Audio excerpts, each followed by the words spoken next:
Have you ever found yourself thinking about life differently as you get older? As time passes, the way we see the world, our relationships, and even our own needs can change drastically. At 70, I've learned some profound lessons about how to protect your peace, cherish the moments that matter, and embrace a simpler, more meaningful life. If you've ever wondered how to navigate this stage with grace, wisdom, and a deeper understanding of what truly matters, this video is for you. In the next few minutes, I'll share why relationships change, how trust becomes more complicated, and why solitude, at this stage in life, isn't loneliness, it's strength. You'll hear how I stopped chasing busy schedules and learned to cherish quality over quantity in every part of my life.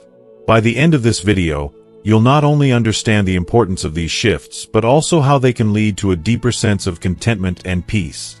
If you're in your 60s, 70s, or beyond, or if you simply want to learn more about living authentically as you age, you'll want to stay till the end.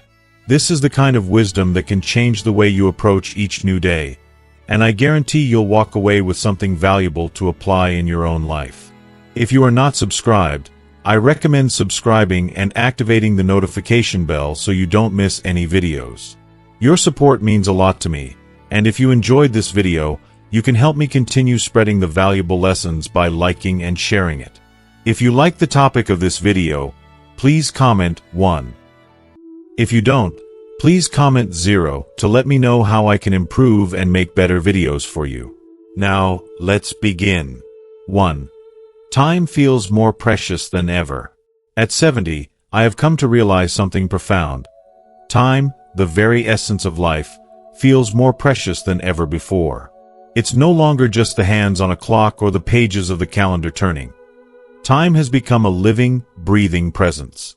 It's the whisper in the back of my mind, urging me to recognize that it's fleeting, that it's not infinite, and that every second that passes is one I can never get back. Looking back to my younger years, time felt like an endless expanse, an open ocean I could sail on forever without worrying about the shore. I took it for granted, and let it slip through my fingers, often without even realizing it. I filled my days with trivial things, wasting precious hours on idle gossip, shallow relationships that never went anywhere, and tasks that, in hindsight, had no true meaning. I thought there would always be more time, so I didn't appreciate what I had. But now, in this stage of life, everything has shifted. Time is no longer a luxury I can afford to squander. Every moment has become a gift, something to be savored and cherished because I know now how fleeting it is. Time isn't just a marker of my life anymore. It has transformed into a companion. Sometimes it's gentle, wrapping me in its warmth, and making me appreciate the simple joys. Other times, it's harsh and unforgiving, reminding me how much I've already lost. But no matter its nature, time is always present, always reminding me to live in the moment. I feel it in the stillness of early mornings as I sip my coffee, the steam curling into the air, and I watch the world awaken with the first light of day. I feel it in the afternoons, when I walk through the crisp autumn leaves, grateful for the strength in my legs that still carry me. And I feel it in the quiet of the evening, when I sit back in my favorite chair, reflecting on a life well lived, savoring the memories of moments that will never come again. In my youth, I believed that the more I did, the fuller my life would be. I thought the secret to happiness was in accumulating experiences, surrounding myself with as many people as possible, and filling my schedule to the brim. But with age, I've learned that the opposite is true. It's not about how much you do or how many people you know. It's about the depth of those experiences, the quality of the relationships you build, and the meaning you find in every moment. Now, I guard my time with a fierce protectiveness. I choose carefully where I invest my energy, and I'm no longer afraid to say no. I'd much rather share a quiet, heartfelt conversation with someone who truly understands me than attend a crowded event where I feel like just another face in the crowd. I've come to realize that time is irreplaceable. It's the most precious resource we have. And because of that, I no longer allow it to be wasted on anything or anyone that doesn't nourish my soul. When we're young, there's this comforting illusion that we have all the time in the world, that tomorrow is always there to fix our mistakes, rekindle lost friendships, or pursue unfulfilled dreams. But as you get older, you begin to understand the harsh reality. There are fewer tomorrows than we care to admit. And that's not something that saddens me. It's a wake-up call, a prompt to be intentional with how I spend my days. I refuse to spend another moment on meaningless drama, toxic relationships, or obligations that don't align with my core values. Instead, I invest my time in what truly matters. My health, my passions, and the relationships that bring joy, love, and light into my life. This shift in perspective has brought a deep sense of peace. I no longer feel guilty for turning down things that don't serve me. I've stopped justifying my need for solitude, for quiet time to reflect and recharge. It's not that I don't value my relationships. I cherish them now more than ever. But I've come to understand that my time is my own, and I will spend it on people and experiences that fill me with purpose and joy, not just busyness. If you are still watching this video and find these lessons useful, please comment 1 below to let me know that you are still here with me.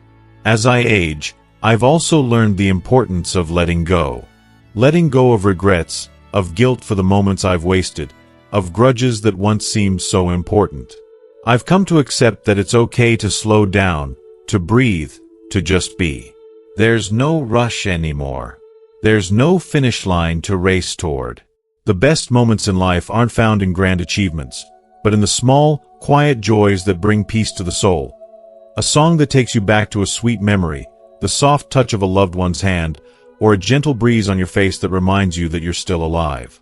So yes, time feels more precious than ever, but it's also richer and deeper. I no longer chase it or fear running out of it. Instead, I savor it. I've learned to appreciate every second, not out of fear, but because I've finally realized what a rare and beautiful gift it is. At 70, I don't want to waste a single moment. Not because I'm scared of the inevitable, but because I've come to cherish what I've been given. Every breath, every smile, every laugh, it's all precious, and I won't take any of it for granted again. Time has taught me that, and for that, I am eternally grateful. 2. Relationships change, and so do we. As the years pass, the evolution of relationships is something we can never quite predict. They transform, sometimes in subtle ways, sometimes in drastic shifts, and it's often difficult to comprehend just how much they've changed until you look back. Some relationships grow and flourish, becoming even deeper and more meaningful as we share more memories, weather more storms together, and build mutual understanding. But then, there are those relationships that fade away, slowly and almost imperceptibly, like a book that you once treasured but left forgotten on the shelf, gathering dust, with its pages unread. It's an inevitable part of life, something I've learned to accept as I've grown older. At 70, I've come to understand that not all relationships are meant to last forever. And that's okay. It's more than okay. It's a vital part of life's journey. What I've learned is this. The people who truly matter, the ones who remain by your side as the years go on, are often not the ones you expected. I remember when I was younger, relationships were everything to me. I constantly surrounded myself with people. Friends, colleagues, neighbors, acquaintances, always striving to maintain every connection, to be part of something bigger than myself. I felt it was my duty to keep the fabric of my social life tightly woven. I was the one who remembered every birthday, who attended every event, who tried so hard to keep everyone happy, believing that this was the essence of being a good friend, a good family member. But over time, I realized something profound. The energy required to maintain all these relationships, so many of which didn't offer much in return, became overwhelming. There were so many people, but not many who truly nourished me. Life has a strange way of pruning away the branches of your social tree, often without you even realizing it. People move away, they get busy, or they change in ways that no longer allow for a connection to thrive. Some relationships dissolve because of unspoken tension, others simply fade with time. I used to take these losses so personally, wondering if I could have done something differently, something more to hold on to them, to preserve the connection. But now, after all these years, I've come to understand that life's journey is a winding road, and sometimes people are meant to walk with us for only a short distance. They come into our lives for a reason, a season, or a lifetime. And accepting that truth has brought me a profound sense of peace, an understanding that some relationships are meant to be fleeting, while others will stand the test of time. But as much as people change, so do we. I'm certainly not the same person I was at 40, or even at 60.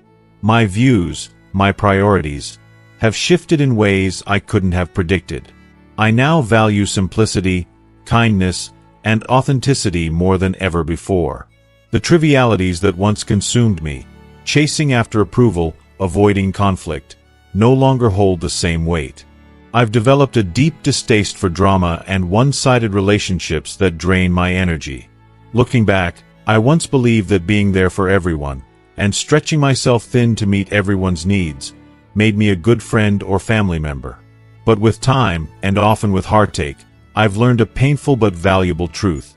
True relationships are reciprocal. They fill you, not drain you.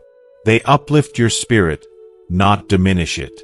Some of the most painful lessons I've learned about relationships have come through heartache. Trust that was broken by people I loved, loyalty that wasn't returned, kindness that was taken for granted.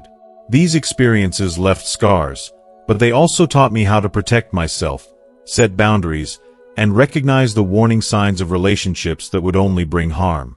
Above all, I learned to value my well-being and to understand that I deserve relationships that nurture my soul. Now, I consciously choose to invest my time and energy into relationships that lift me, into people who celebrate me for who I am, not who I can be for them. And yet, even with all the wisdom that time has given me, I can't deny that sometimes, a part of me still feels a deep sense of longing. A quiet ache for the relationships that have faded. Friendships that once felt like family but have long since dissolved into silence. Family members whose paths have diverged so completely that they feel like strangers. It's a bittersweet feeling, looking back on those connections, remembering the laughter and the shared moments of joy. But as much as it hurts, I've learned to embrace those memories, to cherish them for what they were. Fleeting, precious moments that shaped me, that helped me grow, and that will forever be a part of my story. So, as I stand here, looking back on a life filled with relationships, some that have lasted, and others that have passed me by, I've come to a simple but powerful realization. Change is inevitable. Relationships evolve, people change, and we change too. But each change carries with it a lesson, a chance to evolve, to grow, and to embrace the relationships that truly matter. And in the end, the connections that remain are the ones that will have helped define the person we've become. 3. Trust becomes more complicated.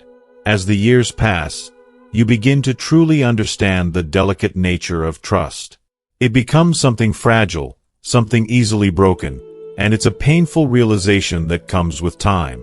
When I was younger, trust came so naturally to me. I was full of optimism, believing that people's intentions were pure and that the world was a good place. I had so much faith in others, so much so that I never questioned their motives or the bonds we shared. But as life unfolded, the innocence I once had was chipped away, piece by piece. Betrayal, the kind that stings deep in your heart, showed me just how much caution must be exercised when it comes to trusting others. It's not that I carry bitterness in my heart. I don't. Anger isn't the fuel that drives my actions. What I've come to realize, however, is that trust, once lost, is an incredibly difficult thing to rebuild.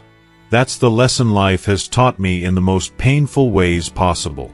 When you reach my age, it's not that you lose the capacity to trust altogether, but you become more discerning and more careful. At 70, I've learned to guard my heart with the kind of protective instincts that only experience can give you. Trust doesn't come easily anymore. There was a time when I trusted everyone. I gave my loyalty freely, believing that people were inherently good, only to be blindsided by betrayal from those I least expected it from. A friend who was more interested in what I could provide for them rather than who I truly was, a business partner who used me to further their agenda, and even family members who distanced themselves for reasons that, to this day, I can't fully comprehend. these betrayals have left scars.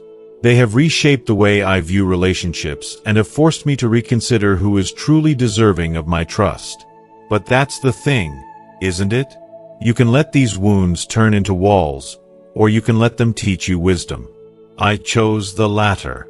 Yes, it's painful, and yes, the caution I now carry feels like a weight sometimes, but it's one I've learned to bear. When new people enter my life, my instinct isn't the same as it once was. I no longer leap into friendships with excitement or curiosity. Instead, I find myself guarded and skeptical. What do they want from me? What's their true motive? These are the questions that I ask myself now. I hate that I've become this way, but it's a self-preservation tactic, one that I can't ignore anymore. Yet, in all this caution, I've also learned something incredibly valuable. Trust isn't just about other people. It's about trusting yourself. Trusting your intuition when something feels off.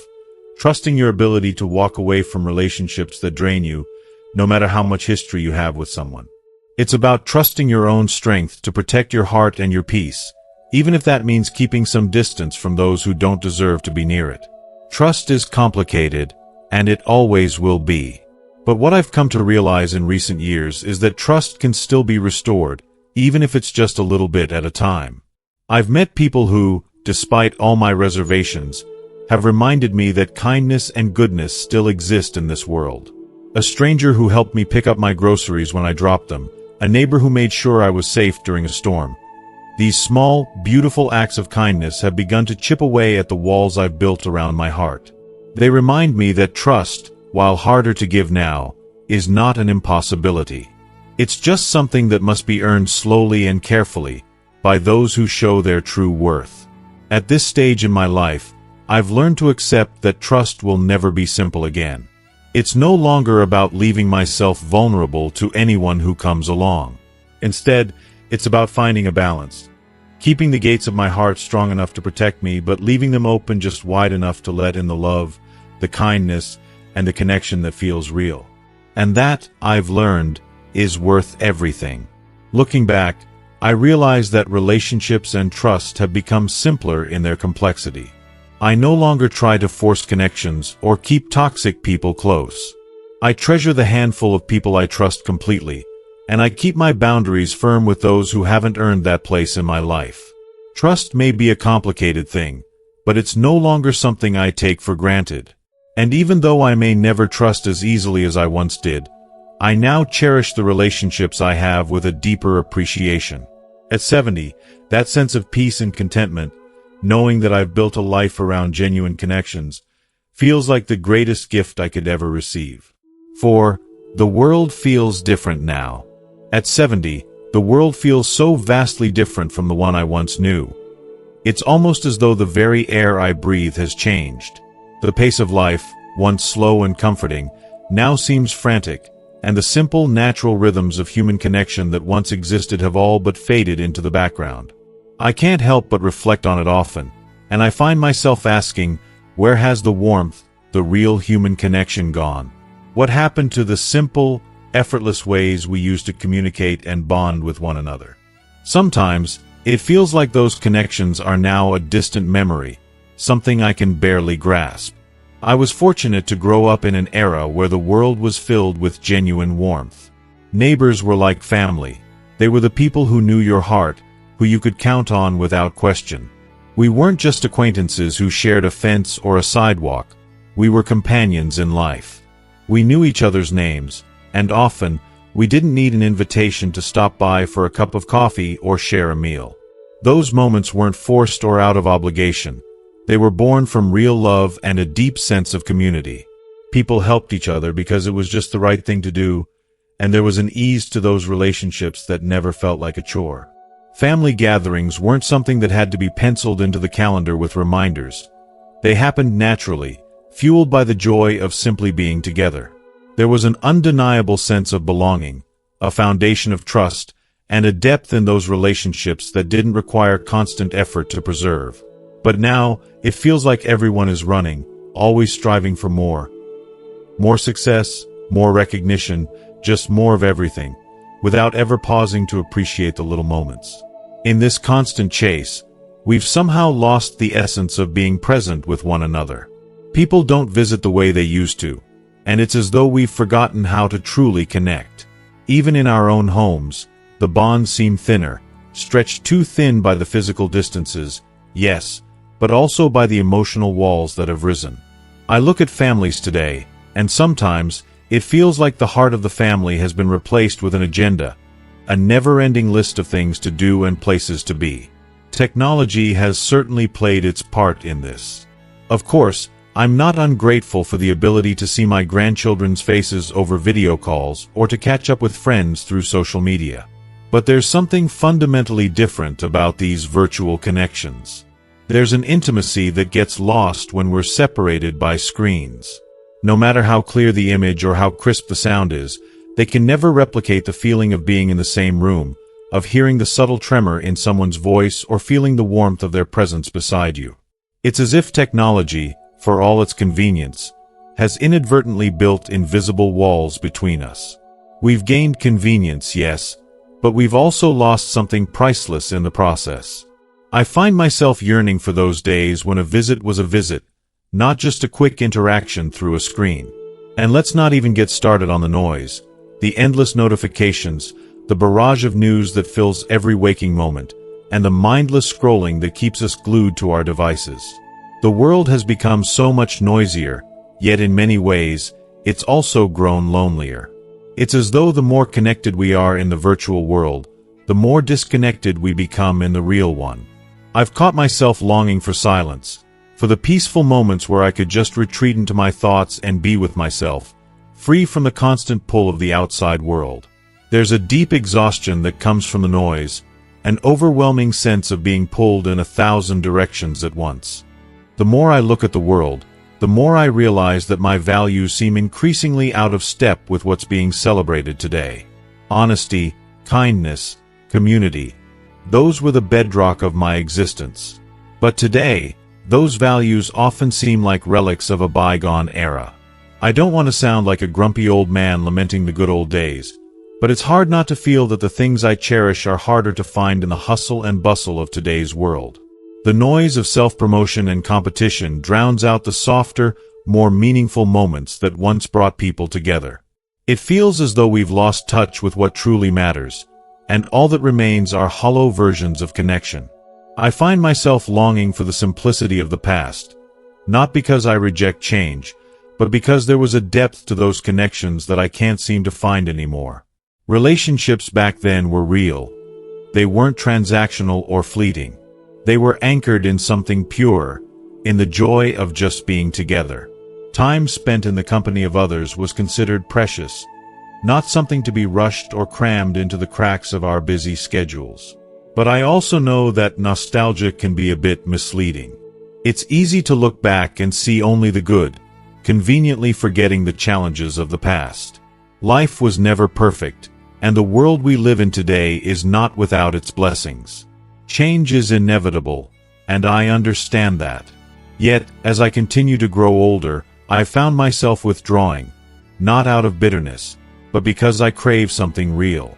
I yearn for the human connection that once felt so effortless, and though the world around me races forward, I want to hold on to that sense of authenticity for as long as I can.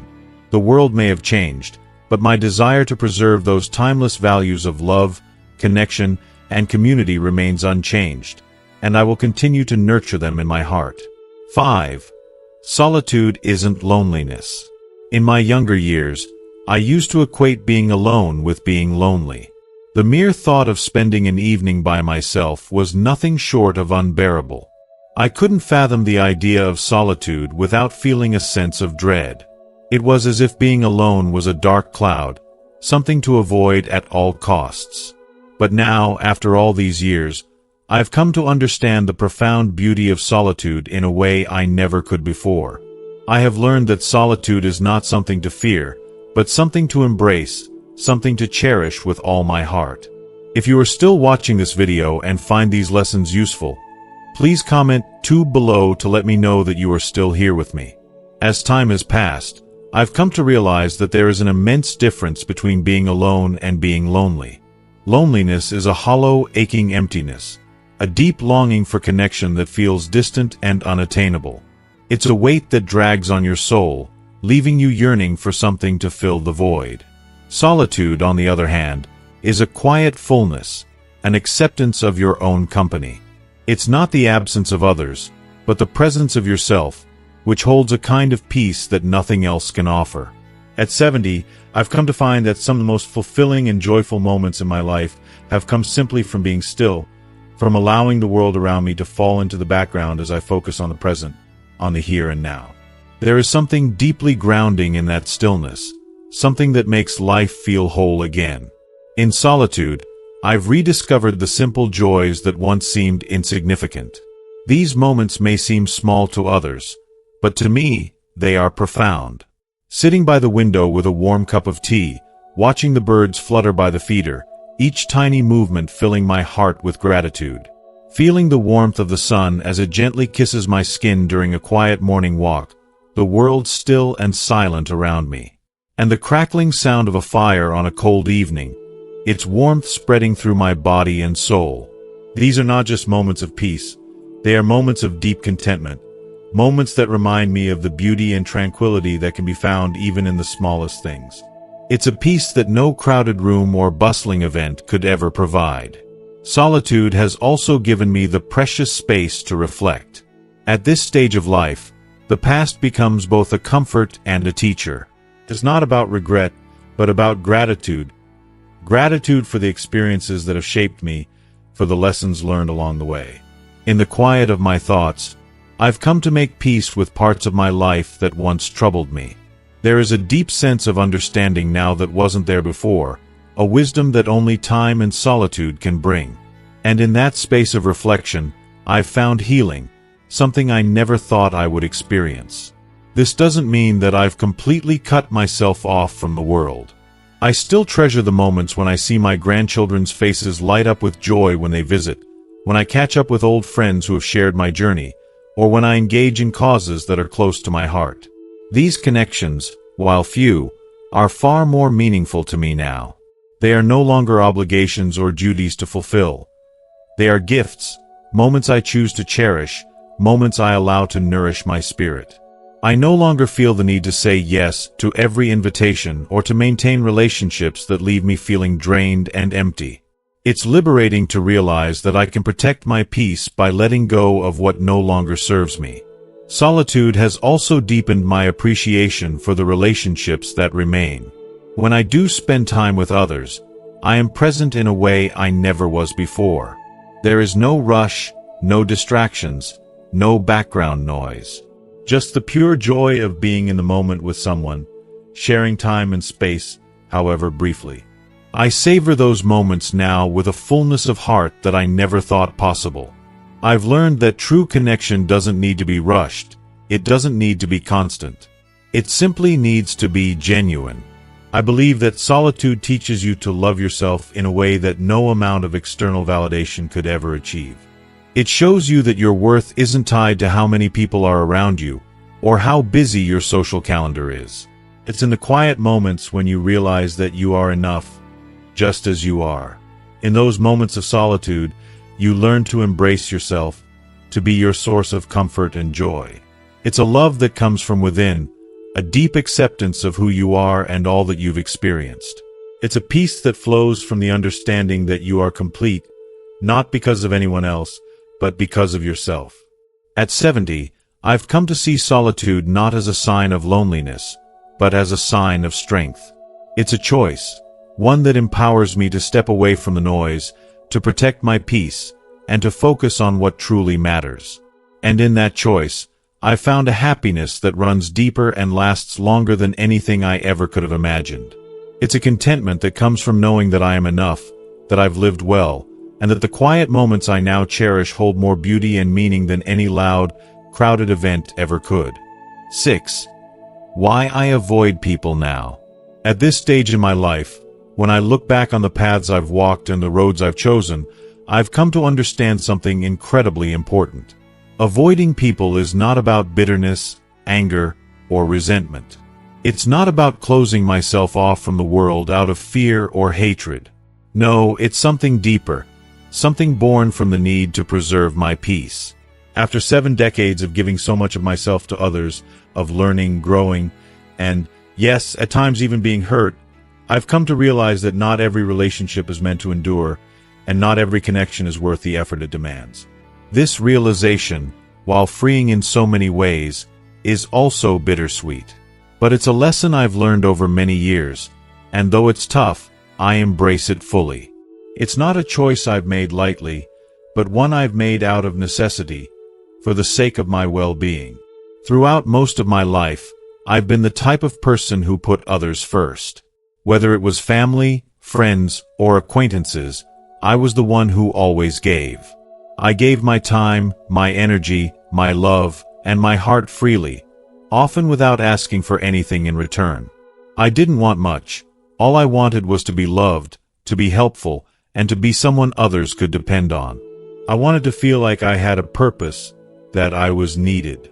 I wanted to be the steady hand that others could rely on in times of need. I thrived on being there for people. It made me feel good, it made me feel valuable, and for a long time, I thought that this was what life was all about, being the one who showed up for others, no matter the cost to myself. But life, as it often does, teaches you lessons the hard way. It makes you realize that not every person you give to is capable of giving back. It shows you that not every relationship you invest in will reciprocate the effort.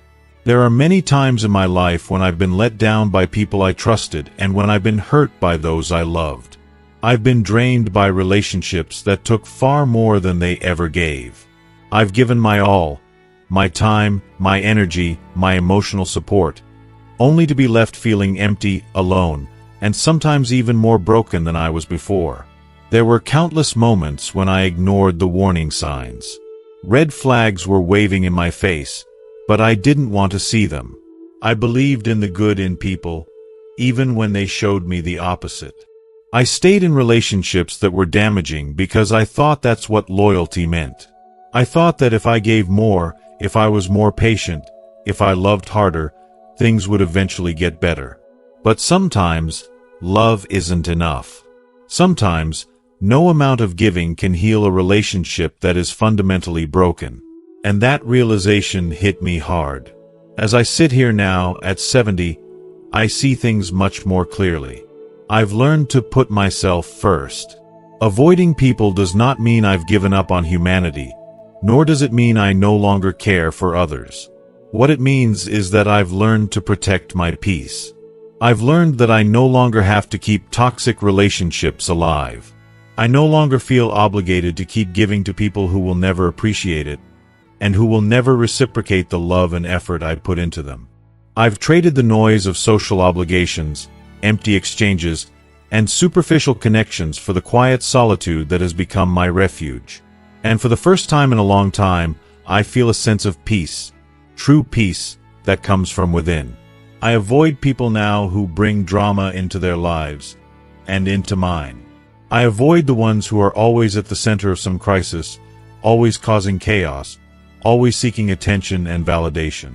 I stay away from those who make everything about them, who never take a moment to ask how I'm doing or to show any interest in my well-being. I've learned that I don't have to keep people in my life who take my kindness for granted, who assume that I will always be there to give without ever acknowledging the toll it takes.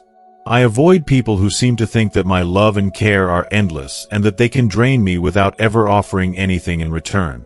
And most importantly, I avoid situations and relationships that make me feel small, that make me feel like I am less than who I truly am. Now, this doesn't mean I've turned into a hermit, that I've shut myself off from the world entirely. Far from it. I still value the relationships that truly matter. I still treasure the friends and family who have stood the test of time with me, and who have weathered storms by my side. These people, the ones who show up not because they need something from me, but because they care deeply, are the ones who hold a sacred place in my heart. These relationships are irreplaceable, and I nourish them with every bit of love and energy I have left to give. They are the ones who have proven their worth through actions, through loyalty, through love. And they are the ones I choose to pour my heart into. But what I've come to realize is that I no longer feel the need to cast a wide net, maintain a large circle of friends, or engage in relationships that don't nourish my soul. The years have taught me that a smaller, more intimate circle is all I need. Quality over quantity. There's a certain beauty in having a handful of deep, meaningful relationships, rather than spreading myself thin trying to please everyone. I don't need to be everything to everyone anymore. I've come to understand that it's okay to say no, to step back, and to prioritize my peace and happiness.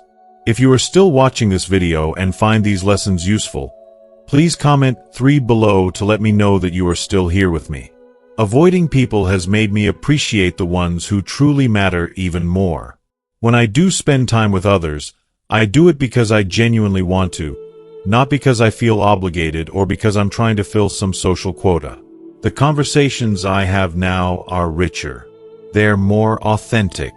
There's a depth to the connections I share with the people in my life now that I never knew was possible before. Every moment feels intentional. I no longer feel like I'm forcing myself into situations just to be polite.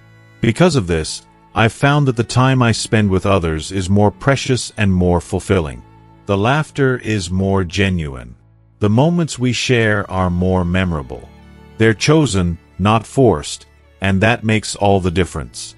So, when I say that I avoid people now, it's not about closing myself off from the world. It's not about building walls around my heart. It's about protecting my peace. It's about recognizing that I am worthy of relationships that uplift me, that honor me, and that bring joy and peace into my life. I've spent so much of my life giving, but now I choose to hold space for myself. And in doing so, I found a new sense of freedom. A freedom that comes from knowing when to walk away, when to step back, and when to protect my heart. Life has taught me many hard lessons, but it has also taught me how to love myself in ways I never knew were possible. It has shown me that it's okay to let go of the things and the people that no longer serve me. And that, in the end, the greatest gift I can give to others is the peace and love I've cultivated within myself. And I am at peace now. And for the first time in a long time, that peace feels more than enough. 7. Does this sound familiar? As I sit in quiet contemplation, I find myself pondering something that seems so simple yet profound. I often wonder if others in my age group feel the same way, or if it's just me experiencing this subtle shift that comes with age. Is it just me, or does time naturally make you more selective and more thoughtful about the people you keep in your life and the choices you make every day? It's almost as if the years, those years full of love, loss, joy, sorrow, triumph, and disappointment, have a way of teaching us to be more discerning. Do we, over time, naturally begin to protect our hearts, our energy, and our peace with a deeper intensity? Do we start to realize that we can no longer afford to waste time on things, people, or situations that drain us, leaving us feeling less than what we deserve? It's curious. When I reflect on my past, I realize that much of my younger life was spent trying so hard to meet other people's expectations. I was always eager to please, always striving to be everything to everyone. A devoted friend, a supportive partner, a loving and dependable family member. I thought that by giving all of myself to others, I could earn my place in this world. I believed that the more I gave, the more I would be loved and valued in return. I wanted to be the person others could always count on, the person who was there when needed, no matter the cost to my well-being. But as time passed, I began to feel this quiet exhaustion settle in. With every smile, every act of kindness, and every selfless gesture, I found a little piece of myself slipping away. There was so much of me that I had given away, so much of my heart, my time, my energy, that by the end of the day, there was very little left for me. I was exhausted, mentally, emotionally, and physically. The joy I once had in giving began to feel like a burden, and the constant effort to meet everyone's needs left me feeling empty. I no longer recognized the person I had become. I was so caught up in trying to fulfill everyone else's desires that I lost sight of my own needs and my happiness. And the worst part? I didn't even realize it until it was almost too late. Now, in this chapter of my life, I've made a conscious decision to stop apologizing for protecting my time, my energy, and my peace of mind. I've stopped feeling guilty for saying no when I need to, for choosing solitude over socializing when my soul craves rest, and for walking away from situations that drain me.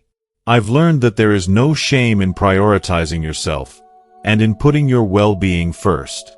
I've come to understand that it's not a sign of weakness or selfishness to need time alone, to need a space where I can just breathe, reflect, and be present with myself.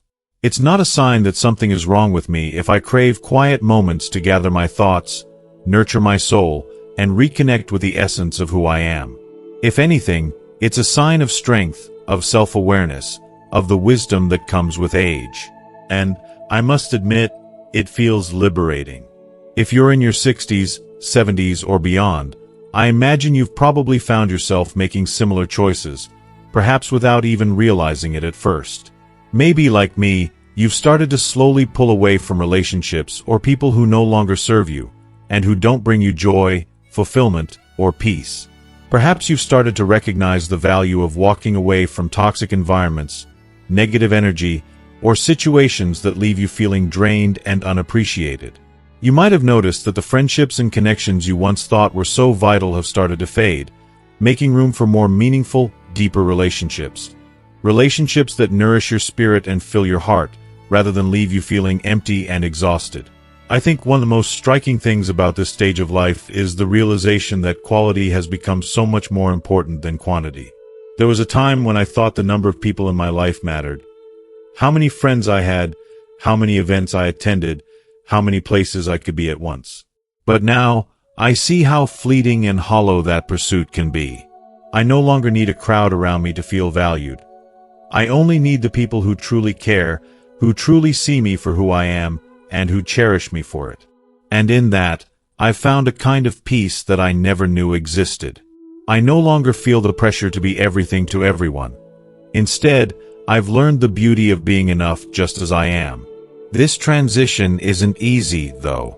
It's painful at times, almost like a shedding of the person you once thought you were. There's a grief that comes with letting go of old relationships, old patterns of thinking, and old ways of living. But, deep within, I know this process is necessary. It's about creating space, not just physical space, but emotional and mental space, for the things that truly matter. It's about surrounding myself with people who bring me peace, joy, and love. It's about letting go of the noise and chaos of the past and welcoming a future that is calm, fulfilling, and authentic. And yes, sometimes it feels like you are shedding parts of yourself that you thought were essential. But in truth, those parts no longer serve the person you're becoming. You're making room for something new, something better, something that reflects who you truly are now. If this resonates with you, I want you to know that you are not alone. There's no rulebook for navigating this stage of life. No one-size-fits-all formula for how to approach the changes that come with age.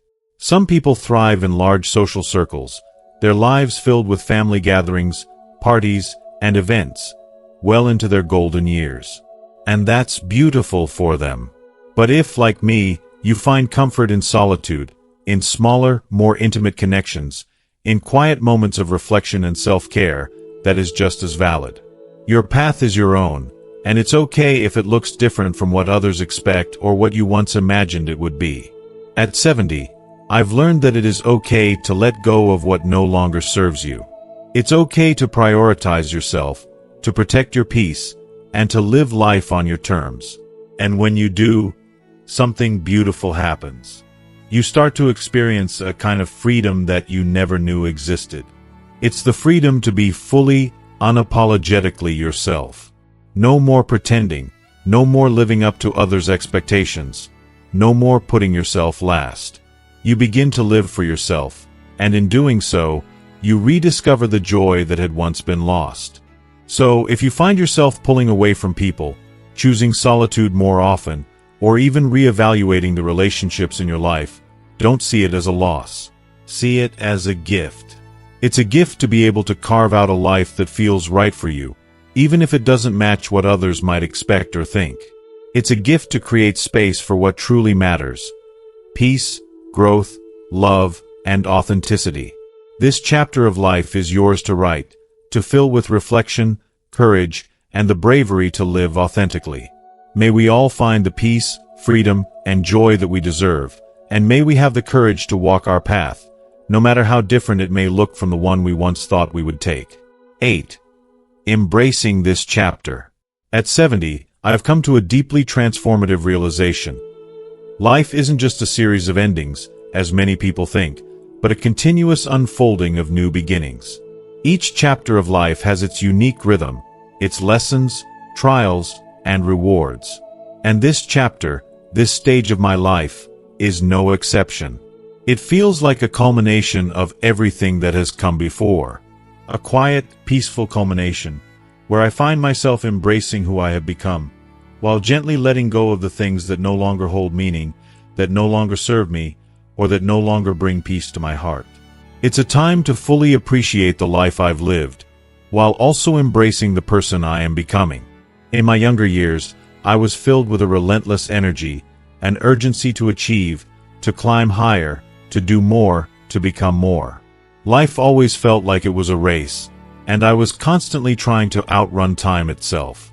It was as though the world was a vast ocean, and I was desperately swimming toward what I believed to be a distant shore filled with endless possibilities. Back then, I thought I needed to achieve greatness, accumulate more, to be someone. There was a restlessness in me, a need to prove myself and prove my worth to the world, driven by the illusion that happiness and fulfillment were always just beyond the next milestone. But as the years have passed, that restlessness has quietly faded. The need to constantly strive, to perpetually chase after some distant promise of success, has melted away. I no longer find myself longing for the things that once seemed so urgent. Instead, I find peace in appreciating what is already here, what I have, and what I've already accomplished. It's not about giving up or surrendering. It's about a beautiful shift in focus. This chapter of my life is about simplicity. It's about the profound joy of slowing down and savoring the small, everyday moments that often go unnoticed. The way the morning light gently spills through the window, casting golden beams on the floor. The sound of a grandchild's laugh, pure and unburdened, as it echoes through the house, reminds me of the innocent joy we often lose as adults. The feel of a warm, familiar hand holding mine, the touch of a loved one that grounds me in the present moment. These simple moments, which once might have passed by without a second thought, have become my anchors, my treasures. They remind me that the truly important things in life are not the big accomplishments or the grand gestures, but the quiet, tender moments of connection, love, and presence. At 70, I also find myself reflecting deeply on the life I've lived. Not in a way that regrets what I didn't do, but in a way that is filled with gratitude for all that I have experienced. There were moments of triumph that made my heart soar, those milestones where I knew I had pushed through adversity and come out stronger on the other side. There were mistakes too, many of them, but they taught me valuable lessons about resilience, the beauty of imperfection, and the importance of picking myself back up when life knocked me down. And there were heartbreaks, times when it felt as though the world had come crashing down, but in those moments of pain, I discovered my strength and ability to heal. Every moment, no matter how big or small, has contributed to the person I am today, and for that, I am deeply thankful. But this chapter isn't just about looking back with gratitude. It's also about looking forward, with quiet excitement and anticipation. There's still so much more to discover, so much more to create, and so much more to learn. I find joy in knowing that my journey is far from over. Time no longer feels like an enemy, but a precious gift, one that I can now use to focus on what truly brings me joy. Whether it's tending to my garden, exploring new hobbies, or simply taking time to be still and listen to my heart, there's a sense of peace and fulfillment that I've never known before. I no longer feel the need to chase after things, to grasp at whatever the world tells me I should want. Instead, I've learned to lean into life, to let it unfold naturally, and to find contentment in the simplicity of being.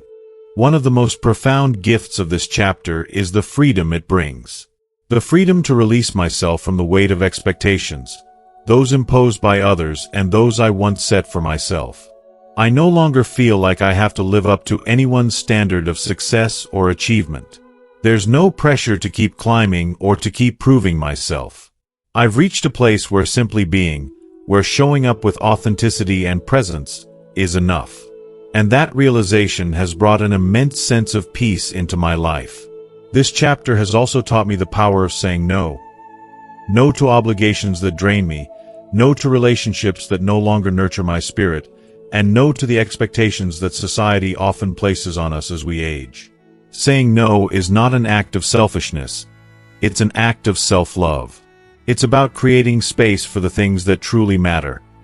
Peace, connection, love, and joy.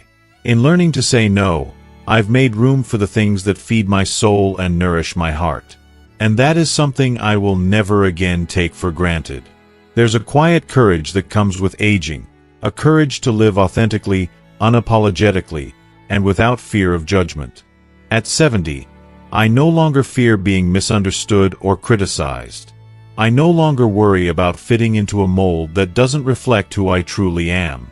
I've earned the right to live on my terms. I've earned the right to speak my truth, to prioritize my well-being, and to make decisions based on what feels right for me, rather than what others expect of me. That courage is freeing, and it allows me to live in alignment with my values, my beliefs, and my desires. If you are still watching this video and find these lessons useful, please comment below to let me know that you are still here with me. Above all, this chapter has taught me the beauty of gratitude, the kind of deep, soul-stirring gratitude that can only come from a life well lived. I am grateful for the people I've loved, the lessons I've learned, and the memories I've made along the way. I am grateful for the strength that has carried me through life's toughest moments, for the laughter that has filled my home, and for the love that has wrapped itself around me like a warm blanket. I am most grateful for the simple fact that I'm still here, still breathing, still living, and still learning. With every breath, I am reminded of the preciousness of life. So, what does it truly mean to embrace this chapter? To me, it means accepting the past with grace and wisdom, holding on to the lessons but letting go of the pain. It means embracing the present with open arms, savoring every moment, and finding beauty in the smallest of things. It means looking to the future with hope and curiosity, knowing that there are still more adventures to be had, more love to give, and more growth to experience. It's not always easy. There are moments of loneliness, moments when I wonder what the future holds, moments when I miss the people and places that once filled my life with joy and meaning. But even in those moments of sadness, I find strength. I remind myself that I've made it this far, that I've weathered storms, and that I have everything I need inside of me to keep going. I am resilient. I am capable. And I am enough. At 70, I've learned that life is not about the big milestones or the grand gestures. It's about the small moments, the quiet joys, the shared experiences that make up our days. This chapter of life, though different from the ones that came before, is no less significant. It may be the most important one of all. It's the chapter where I have finally come to know myself, where I've learned to live fully and authentically, and where I've found peace in the simplicity of being. Embracing this chapter is not about accepting limitations. It's about celebrating the endless possibilities that still await me. It's about honoring the life I've lived while remaining open and curious about whatever the future may hold. Most of all, it's about living each day with intention, depth, and joyfully, unapologetically, and without regret. Because in the end, it's not the years in our lives that matter. It's the life in our years.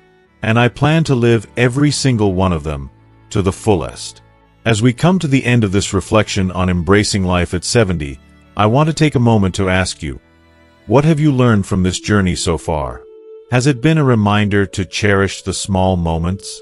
Or perhaps it's about embracing the simplicity and peace that come with age.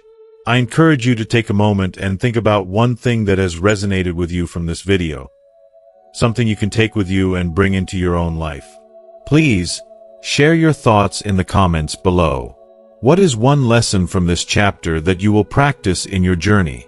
I would love to hear from you. If you like this video, please leave your comment below, and don't forget to like, share, and subscribe to our YouTube channel. By subscribing, you'll never miss more insightful reflections, wisdom, and life lessons that we'll continue to explore together. Thank you for watching, and remember, life is all about the small, beautiful moments. Let's embrace them together.